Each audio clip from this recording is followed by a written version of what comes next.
rebuilding. The catastrophic failure, a new start. Physically, mentally, our careers, our businesses. Step back, first step, next step. The driver in me just wants to get it done tomorrow. We'll do this, do that, let's move this, where are we at with this? You build some confidence, build some self-esteem, start to feel better about yourself. The Silverback Blueprint Podcast, a show for men over 40. We focus on getting stronger, staying motivated, building discipline, creating a community, and becoming truly happy. Hey guys, listen, I know we talked about not getting yourself caught shirtless in a sticky situation where you need a shirt. But listen, fall's coming, winter's almost here. I think we need to think about something just a little warmer. Head on over to hostilegear.com. Check out our cool new hoodies that have just dropped, as the kids say. I don't know where they dropped to, but just dropped. We've got some killer new hoodies. Our new antique red Canadian powerlifter shirt's really cool. We got the flag version. We got the skull and the plate version. Super nice hoodies. Super soft, super warm, super cool, but warm. Head on over, check it out, and if you use the code Silverback at checkout, you're going to save 20%, which is pretty cool. You're saving money, you're looking cool, but you're not cold. You know what I'm saying? Head on over, check out the hoodies. It helps the show, it helps me, and you guys look pretty damn awesome wearing those hoodies, so head on over. And let's head over on to episode number 34, Fake It Till You Make It. We've all heard that. Being in the AA circles, it's one of the common, little euphemisms they like to throw out there. You know, right up there with, hey, you can't drink that in here. And I think it's kind of cool. Luke and I were just talking about that earlier. And, it plays into mindset. It plays into, not every day is going to be your best. But that's no excuse either, right? At the end of the day, we can't let ourselves fall victim to our emotional state. We can change our state. It just takes a little bit of work and stuff. And I think that whole, the imposter syndrome, as real as that is, we can make a quick switch. So I think where they're coming from with fake it till you make it is, despite that you feel like sitting in the corner and just fucking crying and wearing lipstick, don't do that. Fake it, pretend you're having a great fucking day. Pretend that your life isn't a bag of shit and stuff like that, right? Because it probably isn't. It just might feel that way. And if it is a bag of shit, well, then you got to take some action, right? At the end of the day, we decide, ultimately, mentally, we control. That's the only thing we can actually really control. Of everything that we deal with on a daily basis, the only thing that we have absolute control over is our thoughts and our emotions. Ours, not anyone else's. So if something's pissing you off, it may be a legitimate reason, but whether you stay pissed off all day is up to you. If you're feeling down and you're feeling blue, right, there might be a legitimate reason. Most times there isn't though, right? Because our minds are fucking crazy and they just want us to think about stupid shit that happened when we were 8 years old. So, at the end of the day, we have to learn to steer the mind to go where it needs to go. So faking it till you're making it, for me, what that represents is sometimes no matter what's going on, you've got to stand up and you've got to just put that, as Luke said, stick that fucking smile on your face, whether you mean it or not. And there's going to be a certain point where it's just going to start to make that switch for you. Having structure, having a process, I say it all the time till I'm blue in the face, that journaling I do in the morning, that process helps frame my mind for the day overall. So, having some tools, some structure helps, but there's still going to be days where that's not quite enough, or something happens, or you just, the weight of the world's on your shoulders. Well, that happens, right? So what we need to do is, how do we get out of that? How do we change our state? How do we fix it? How do we alter it? There's some quick ways to do it, I think. One of them is sometimes as simple as taking a shower and shaving. There's not many parts I have left that I shave, as I have a massive beard, but and putting on just your favorite shirt that can do it, your power shirt, probably got it at Hostile Gear, or listening to the right kind of music. For me, I use an app on my phone called 8 Tracks, and I have a section under there called Motivational Speeches, and it's just different speeches by guys and girls out there just talking about getting fired up and how to do things and getting motivated to go after it and to do it and stuff. I used a term here, crush a DM.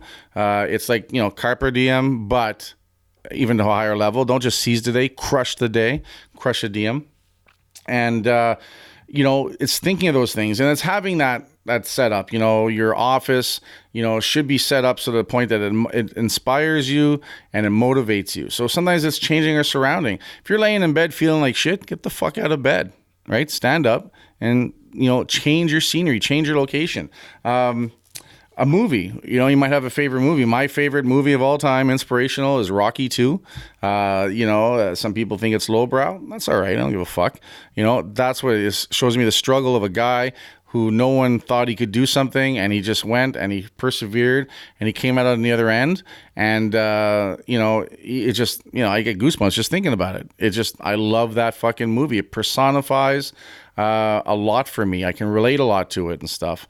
It has that emotional trigger for me that I'll watch it. And sometimes I'll just watch the last 5 to 8 minutes of the fight scene and the ending, and it just fires the shit out of me and stuff like that. Right. So it's knowing what are your triggers? What are the things that put you in a great mood? Maybe it's petting your dog. Maybe it's petting your cat.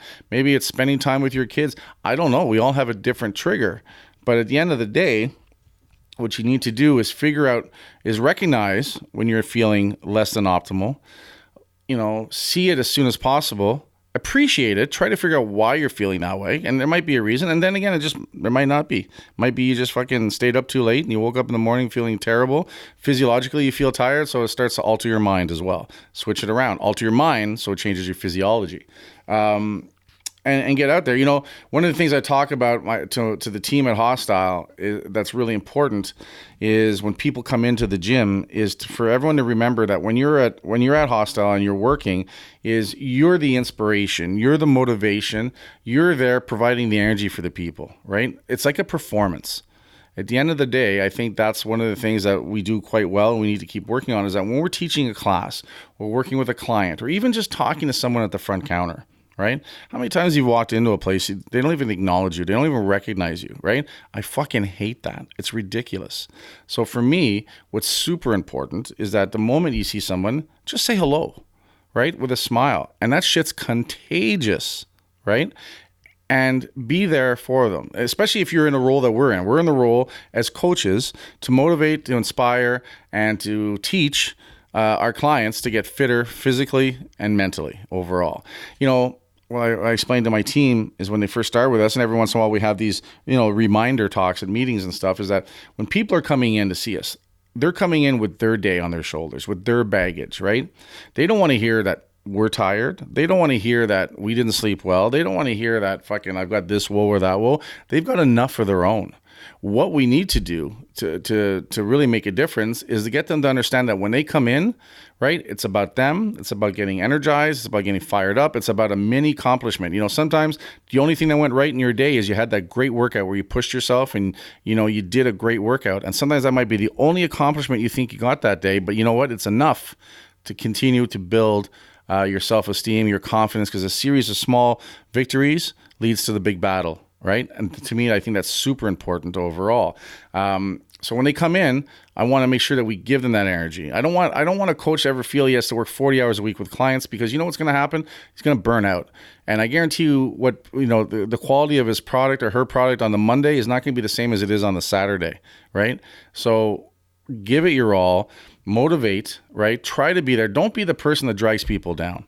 Right? When someone's asking how your day is and stuff like that, they don't want to hear about, you know what? They don't want to hear that. And you know what? If you don't say it and you talk about it and you find something positive and you start talking about it, you know what? Your day starts to change, right? You start faking it till you make it. Next thing you know, you've made it and stuff. So at the end of the day, it's really about what the thoughts are that we put in our head, what we choose to focus on, right? This isn't pie in the sky bullshit either, where, there's never a cloudy day, and that's fucking bullshit too. Don't stick your hand in the sand and say, my life is great, and, ignore stuff and just, hide from it. That's what a lot of people do. Why do you think shit like Netflix and all that stuff and the interwebs and the YouTubes and stuff are so popular? So because people can lose themselves in that.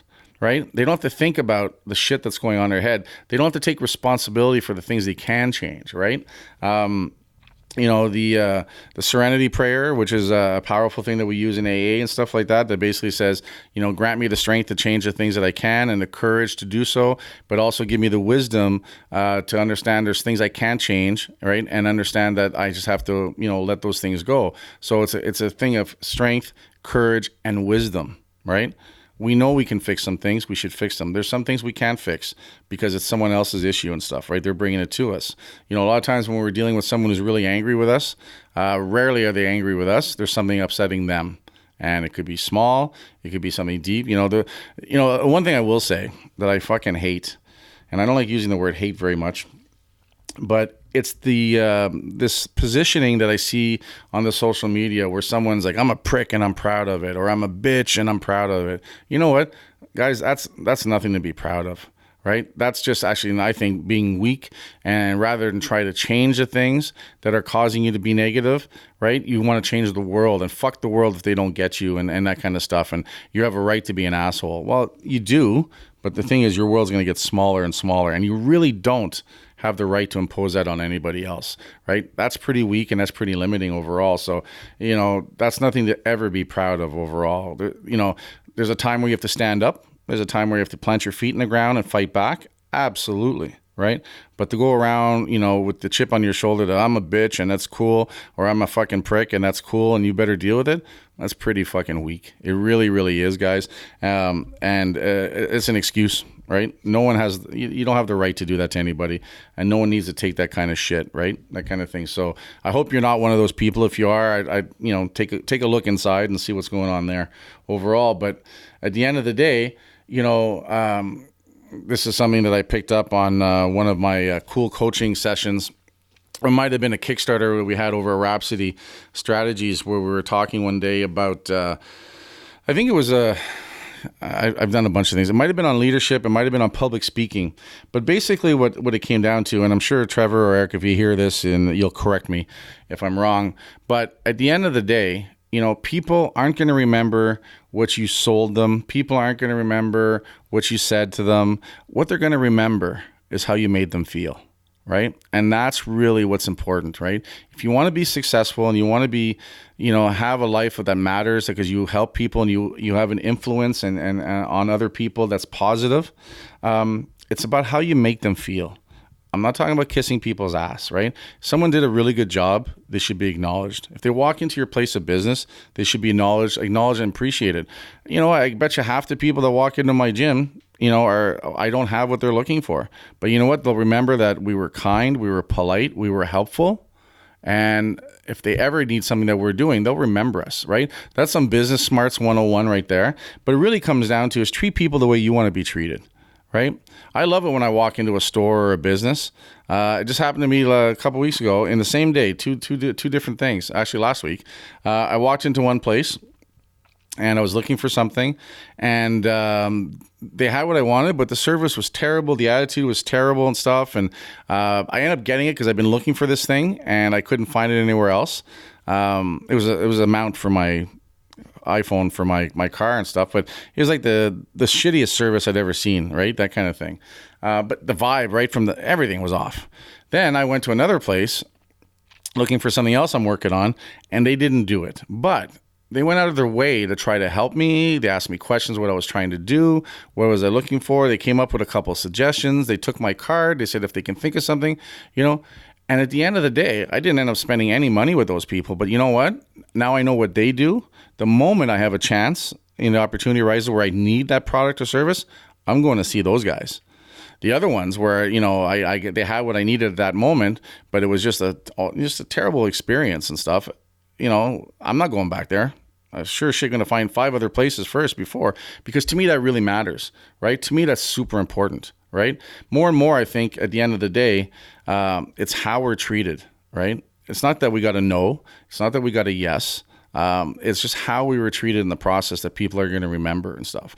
It's a running joke I have that I'm horrible with people's names, just terrible.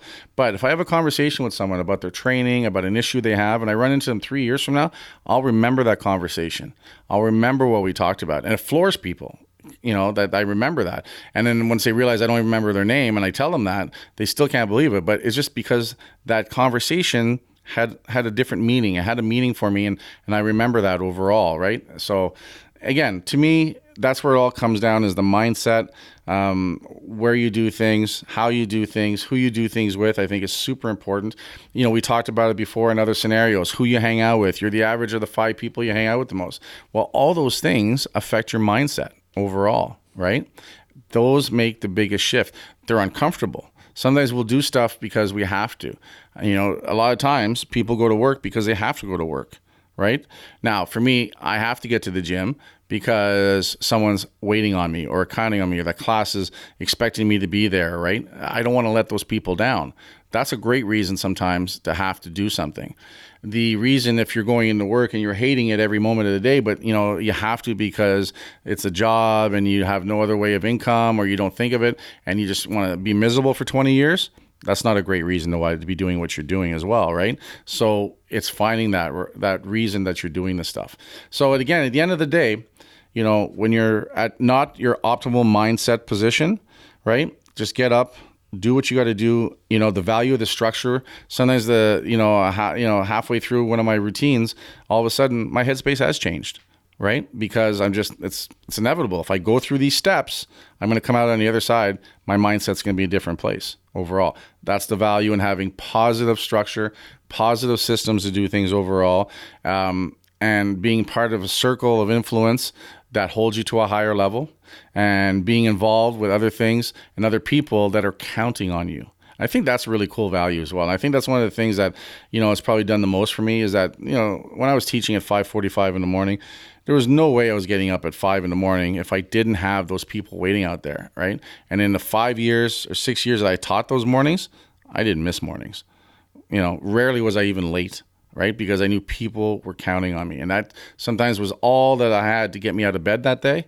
But if I hadn't had that, I'd have slept until noon, 1 o'clock, right? It's easy to slip into that kind of thing, right? And then when you're tired and groggy and foggy, then all the negative stuff comes up and stuff like that. So sometimes we just need to put ourselves in a situation where we have no choice but to move and stay moving, and that'll get us going overall. Life with purpose is what makes all the difference and makes it all worthwhile, right? So it's finding that purpose, finding that priority, and again, you know, no matter what kind of day you're having, you're going to get through on the other side and be a lot better for it overall. So fake it till you make it, motherfuckers. And I think the better you get at it, the less faking you have to do. I think the better you surround yourself in the right scenarios and the right people and the right, circumstances, the less faking you're going to have to do. You're truly going to be making it because you're at that stage and stuff. So I think super powerful. Don't be alone. Don't go at things alone. Find something positive to be a part of. And I think you'll find that happening less and less. Isolation, the one thing I notice, even just with the AA stuff, is that when people are stuck in an isolation where they feel alone, whether they are physically or they just feel alone mentally, is that breeding ground for that crazy shit, right? So at the end of the day, be a part of something. Be a part of something positive. Be a part of something that's bigger than you, and look at doing something that you're doing service for others. And I think you're going to see a huge difference in your mindset and just how you feel about yourself. Anyway, head on over to iTunes. Leave us a 5-star review. Subscribe if you haven't. Tell everybody about us. If you haven't told us, you're not helping us. So tell everybody. And if you need to get a hold of me, kurthaas@gmail.com, and I'll talk to you guys later.